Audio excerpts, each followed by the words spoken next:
Hello friends, welcome to the channel. Today I'll show you how to transfer contacts from an Android phone to iPhone. To do this, go to the Contacts tab on your Android phone, select the contact you need, hold it down. You can select multiple, then tap Share.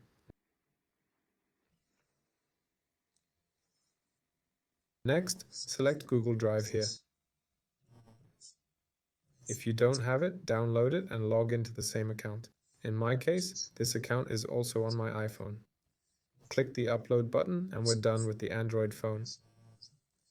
Now go to Drive on your iPhone, and as you can see, our contacts have already been uploaded.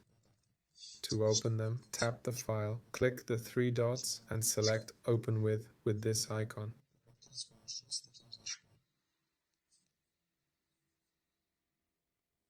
Then select Contacts from the options and you can add these three contacts.